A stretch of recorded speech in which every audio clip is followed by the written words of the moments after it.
Is this it? Okay, there, I see you. I'm gonna assume this is you, Wavy. That's weird it didn't show up for some reason, because I don't think I have you muted. Nah, I don't have you muted. That's weird. See, Elon, fix your fucking website, dude. I know I got muted. I was like, no, I don't remember muting you. All right, let's see. Does it have a sound on it? Oh, there we go. All this VC and NBA 2K, my team still hoes us every time. Motherfuckers need to fix the pack odds. Need to fix the pack odds? Nigga, how about you stop buying it? Oh, I'm looking at it. His order history from the last month. What the fuck? This is what I'm talking about. This is crazy. These are, for those who don't play 2K, 450,000 VC. I believe that's $100. So 1, 2, 3, 4, 5, 6, 7. There was one that cut off. And that's $800 right there. Then 9, 1,000, 1,200, 1,400.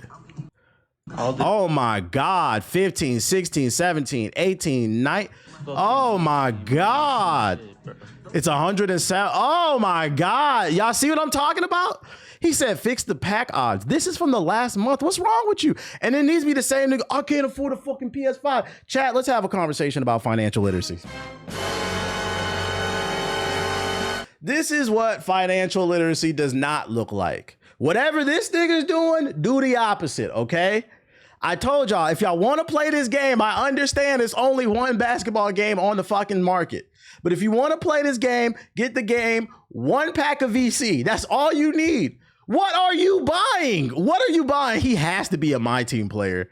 This is fucking crazy. This is nasty work. There's no way you can convince me you know how the economy works if you spend this much money on VC, bro. There's no way. These are the type of niggas that be like, nah, I'm not investing in any fucking stocks, bro. That shit is too expensive. Nah, it's not too expensive. It's only too expensive because you can't afford to do all this shit. This is nasty. Shit in July too. All this shit. If I and then he's spending on he's a Fortnite fiend too. He got the V-Bucks. All right, so for people who don't know why they won't stop making live service games, this is why. And you know, the worst part is some of this is your friends. You just don't know it. You just don't know it. You do not know who people are behind. It's time to start calling our friends out. It's an addiction. Be like, bro, let me see your purchase history. You good? You need a hug? Why are you spending so much on VC? If I saw my son spend this much money on VC and he was using my fucking credit card, I'd fucking grab him like fucking Bart Simpson. Ah! Like, no, I'm sorry, I'm not gonna do that, but belt to ass. This is nasty, man. Please. This is a car payment. I don't know if y'all understand. And this is in the last month. This is a car payment. I guarantee you he does not have this money either. He's probably putting it on a credit card. He's probably going into debt for VC. Because there's no way you're paying for all this out of your fucking pocket. Nasty, nasty work. Nasty, nasty work.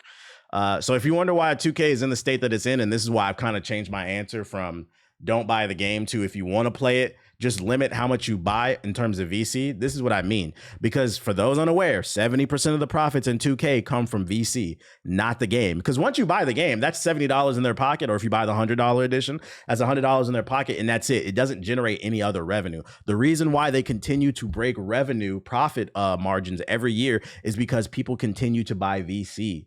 Just stop buying VC, and I swear to God, this game will improve within 2 years. But you know what? That's going to require some class consciousness and some group economics and not being fucking selfish. So once again, my answer has changed. If you want this game to improve, first, there's two things. If you want this game to improve, first, encourage EA. I can't believe I'm fucking saying that because they suck too. But encourage EA. Stop slandering them just because they want to make a college basketball game and potentially a new NBA Live. When it comes out, just let it be. You know, if you're not interested in it, cool, but you don't need to go on social media and put it down, okay? We want there to be two products. It forces them to compete. Two, stop buying all of this shit that you say that you don't fucking like. Bro got 98 builds and probably still ass.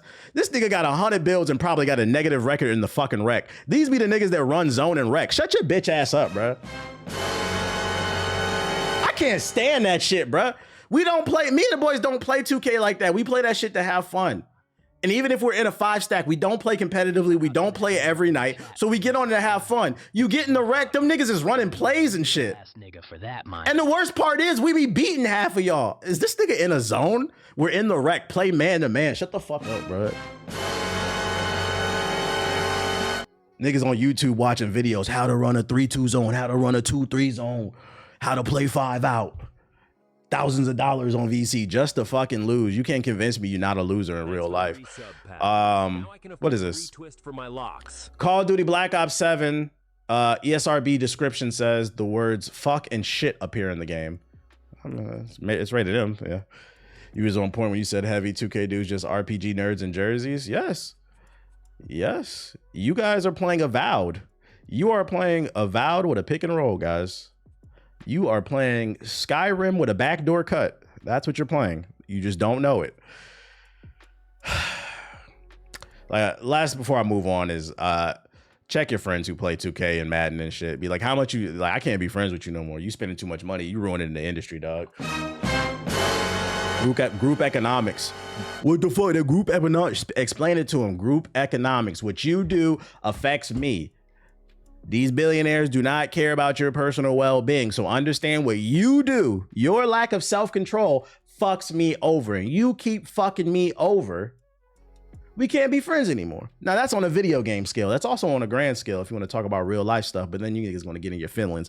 Not maybe you in the chat, but some people in the YouTube comment. Oh, why you do that? That's exactly why we're in the predicament that we're in right now. Because niggas don't want to fucking critically think. And when I say niggas, understand I'm not talking about black people. That's just how I fucking talk. I'm talking about everybody. Half the fucking 2K population is white boys that want to be black. Yeah, I said it. I thought about it this year. If I play 2K, I might make a white boy because there's a lot of white boys that make black people, bro. I'm like, fuck it. I'm finna do the fucking reverse, bro. Like, niggas be cosplaying. They light skin Mikey Williams dreams in that fucking game, bro. What did you think? Is this different? You said thank you. Target will end competitive price matching on Amazon and Walmart. It's fine. We don't shop at Target anyway, so fuck them. They stocks down. You said stop. That's real shit. Make your own Steve Nash. Yeah, I'm gonna make Hokage Nash, bro. Why you make a white player? Well, why is half the population? You be thinking no. That's for those unaware who don't play 2K. When you go in the park and you go in the rec, everybody be black. I want y'all to know like 75% of those people are white. Like, them niggas can't wait to make a black player. Oh, that tells me everything I need to know. Building my dream, and they be buying all the fucking VC too, so do not get it twisted. Say some Ghost of Yote news. What we got? Hokage bird. Ghost of Yote will be similar in length and scope to Ghost of Tsushima, about 25 hours on the main story. What up, No Limit? And 46 hours on side quest. Good. I don't need this game being 100,000 hours. I am struggling to finish my games right now. I went back to Assassin's Creed and realized I still got a lot to do. This game just never fucking ends. Then I ran into a wall with Expedition 33 with Simon. So yesterday I was grinding my character trying to get more Luminas and shit. And I'm just like, bro, I might just say fuck it. Like, oh my, I'm trying too hard on this goddamn game. Then you got what's the name coming out next week, or this week, shall I say? Wu Chang Fallen Feathers. They sending me a code. I got an email this morning. I don't know if it's the code or not. I'm drowning, man. It's too many fucking games. Newer games are like having a second life. Yeah, I've been trying to wrap my brain around are these games too long, or do I just not have as much time and energy as comparison as a kid? And it's probably both. Lost Soul Aside is coming out. I think that got delayed. Yeah, AC Shadows never fucking ends. It took me like 3 months to finish because my time hella limited. It's fucking annoying. Someone just donated a generous amount of money. LLC Twitter would tell us to start a business. I say, shut the fuck up and let's hit the strip club. Shout out to Big Hurt with the donation. Cinnamon wants to be saved. You said you love the game, sir? The games or controllers aren't very good, too cheap and light. Fusion Pro or Elite Series is more the way to me personally. Jesus, I like the game, sir. I never said the game, sir was the best controller. I like it in terms of price to performance. It's $40 instead of paying 60 or 70 And I've had mine for like a year and have no problems versus I was buying the Xbox regular controller. That one, isn't it like 60 or 70 bucks? Them bitches always broke down within a few months. And then I remember I bought the $200 Pro controller Xbox for my PC. That shit broke down in a month. I said, I'm never buying that shit ever again. $200 down the drain. That shit broke down on me in the middle of a boss fight in fucking Elden Ring. I said, nah. But the game server has been, in terms of price, the game server has been serving me. It is what it is. So I think it's good for performance, price to performance. The only issue I had with the game server was the update that bricked it. I've never used the software. I just plug it in and use it. I don't that shit's for nerds. Y'all niggas download controller software? Fucking dweebs. I gotta make sure there's no dead space on the fucking analog stick. Guys, gotta program it to make sure there's none. I plug that bitch in, as long as it work, whatever, dude. I don't give a fuck about my I gotta optimize my controller profile. All right, buddy. Ubisoft CEO reveals a new Ghost Recon game is coming more than 5 years later. This was a rumor I covered about 2 weeks ago, but they have confirmed it is a real thing. Ubisoft CEO appears to have confirmed that a new Ghost Recon game is on the way, more than 5 years since the last entry in the series. Guillemot made the comment during a recent shareholder meeting for Far Cry and Assassin's Creed makers, indicating that the studio could have been working on it for some time. It also sounds like this new Ghost Recon will have both live service and first-person elements. You lost me. I'm gonna go ahead and predict it for you guys. This game's gonna be ass. You lost me. You lost me. It's going to have a big ass open world. The last one, what is it? It took place in Mexico. This one's probably going to take place in Guatemala or some shit. You're going to be fighting cartels because for some reason they love just fighting brown people all the fucking time. It's going to be microtransactions out the woo-wah if it is live service. I'm good off of this, bro. Well, listen, guys, this is what I'm talking about. I'm not even reading the rest of this article because this pissed me off. This is what I'm talking about when I say that they don't fucking listen, man. The reason Ghost Recon became popular is because it was a slower pace, third-person action tactical shooter that had very intimate and immersive moments that you played with your fucking friends. You teamed up, you had to sneak around that bitch, tight, concise levels that were like semi-open world, had just enough wiggle room for you to explore, but not enough to get lost. You had to coordinate your shots together.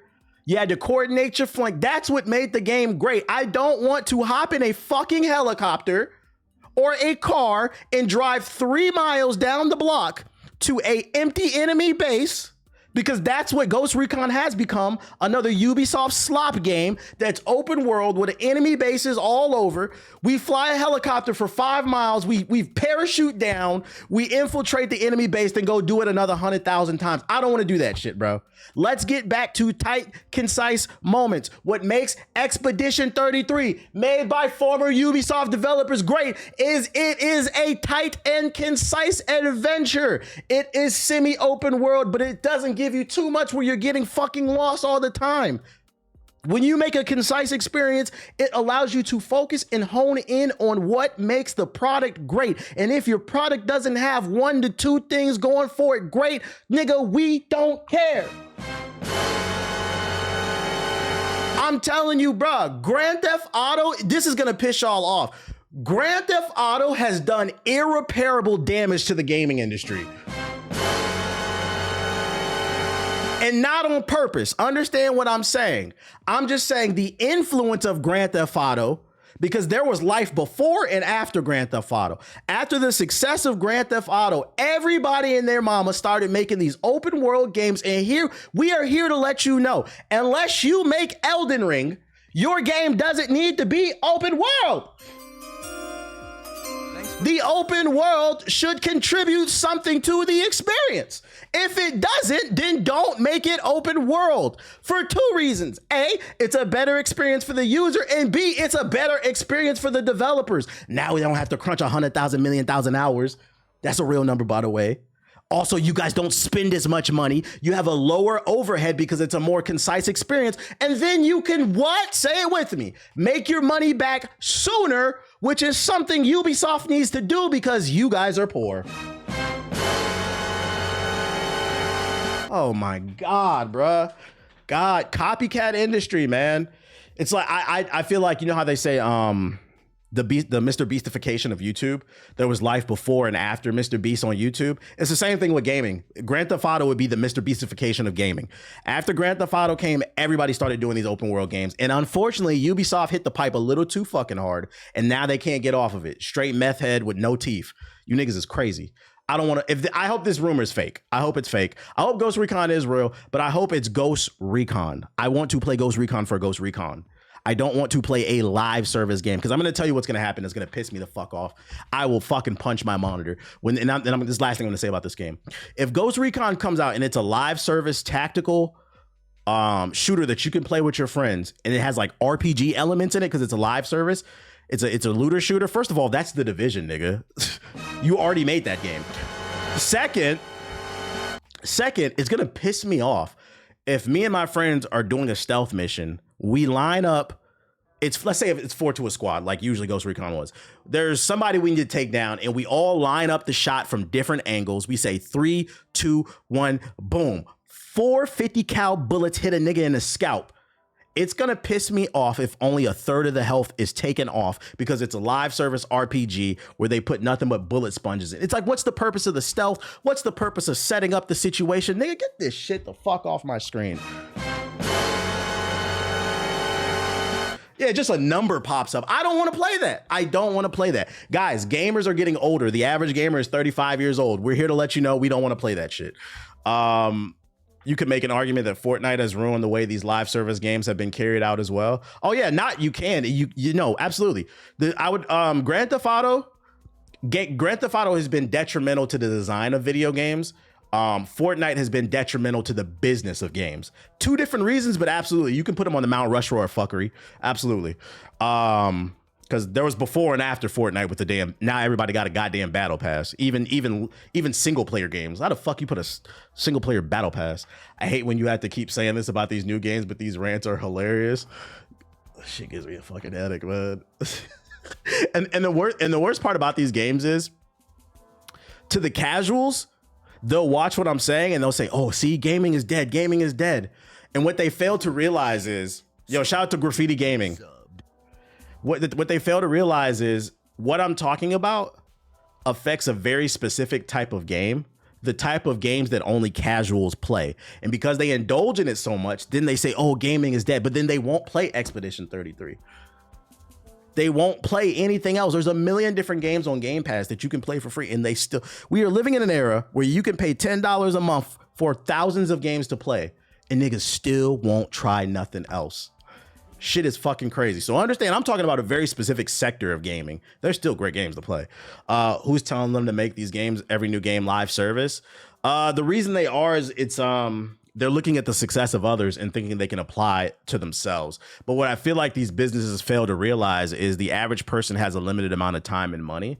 So they have to understand that you can't strike gold or diamond every fucking time.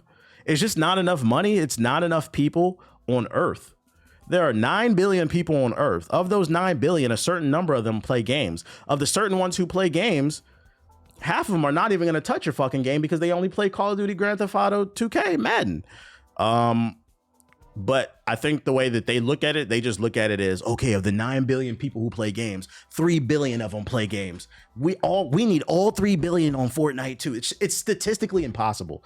It's statistically fucking impossible. Unless some big content creator says the game is cool, then it'll blow up for 5 seconds and then die a month later. Because y'all know y'all niggas is sheep.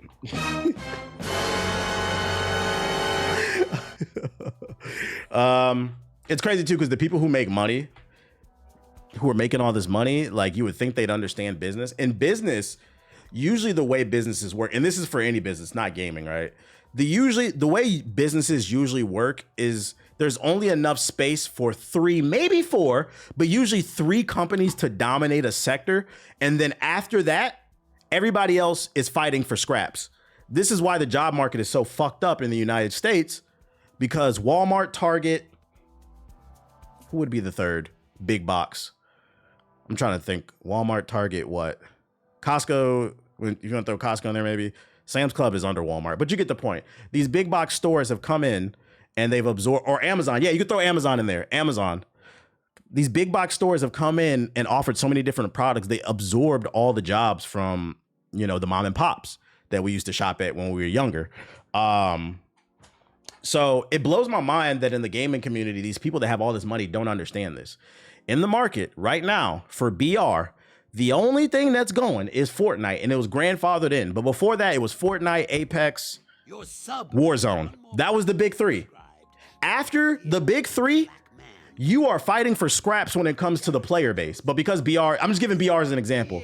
BR has died in popularity, so now you're pretty much fighting for nothing because don't nobody want to play that shit. But hopefully you get it. When it comes to business, there's usually only space for 3 major players, and then after that, you're fighting for scraps. Shout out to Zion. That is why.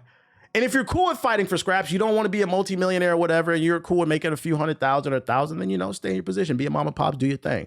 But if you're looking to go to the next level, innovation is the way to go. And I wish these game companies who are so stuck on making live service games would allocate their funds more towards making something innovative and interesting. The job market is rough up here in Canada too. It's global. It's the global economy. It's the global economy. Other news. That was negativity, but I got some hope core for you guys. Citadel boys, we up. The Fallout TV show writers board the Andromeda for the Mass Effect show. That's right, ladies and gentlemen, the people who worked on the Fallout TV show on Amazon are working on the Mass Effect show. The first season of Fallout, starring Ella Purnell as Vault Dweller Lucy and Walton Goggins as the dynamic Ghoul, debuted in April of 2024 and was met with critical and commercial acclaim. Season 2 is coming soon. The show's success led Amazon to quickly greenlight a second season where production already wrapped and several high-profile cast additions. I don't know how to pronounce that name. The success story has had significant implications on another beloved video game franchise, which is Mass Effect. In November of last year, Amazon confirmed that a Mass Effect series was officially in development, with screenwriter Daniel Casey of Fast and the Furious 9, I don't know how I feel about that, taking on writing and executive producing duties. It was only recently that fans noticed that Casey's Instagram post from the time also revealed that several key members of the Fallout production team, including development executive Scott Ferris, would also be involved in the Mass Effect series. Casey emphasized in his post that developing Mass Effect is a long-term, deeply personal project with writing available in motion. He praised the Amazon team, particularly Ferris, for their role in shaping past hits, notably Fallout, which earned 16 nominations. Look, guys, what made Fallout great is I believe some of the producers, specifically the director, said that he played the game, and I think a lot of the actors did. Even though you wrote Fast and the Furious, please take notes from fucking Halo. Because the reason the Halo show failed is the director and the producers and the actors admitted they didn't play the game. They said, fuck the game. We're going to make what we want. This nigga's in a green suit. You're going to like it. We said, nigga, no.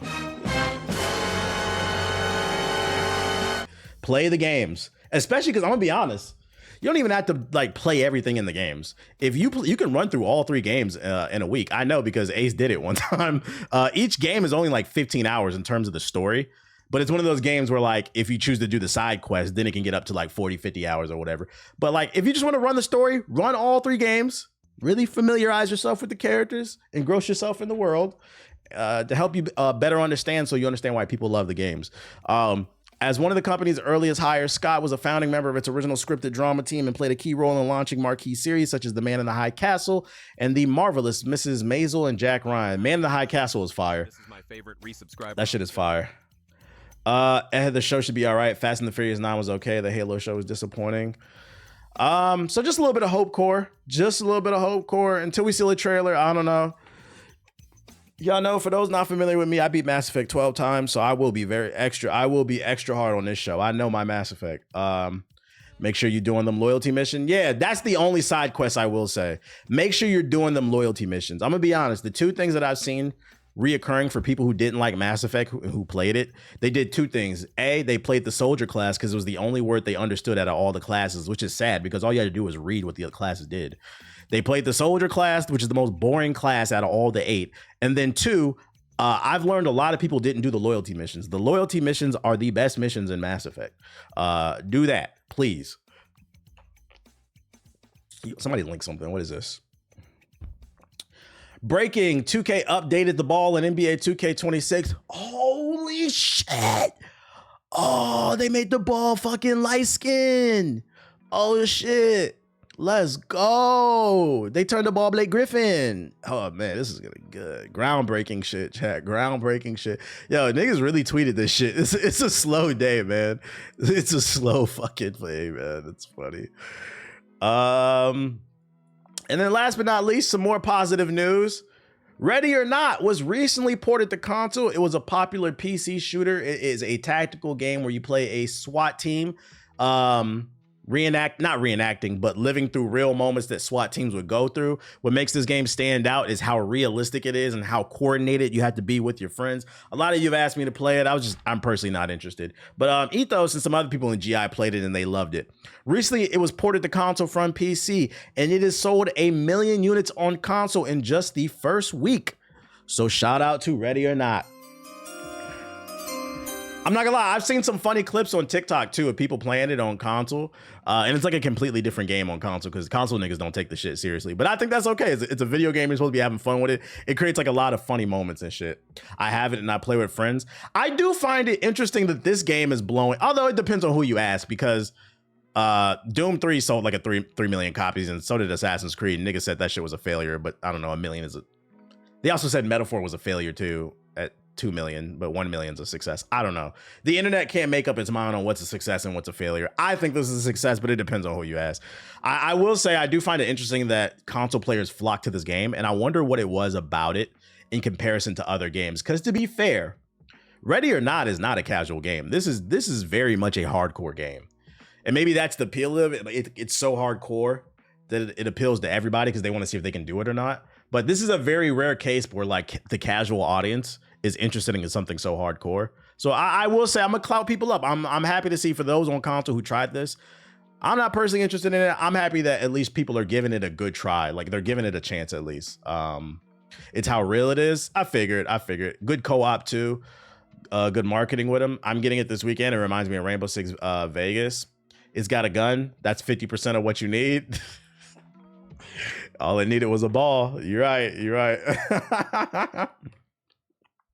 So shout out to the people who were open to actually trying this, because this one actually surprised me. Check out Ready or Not. It's available. Before I get into the next batch of articles, let me turn my air on because my house is fucking hot.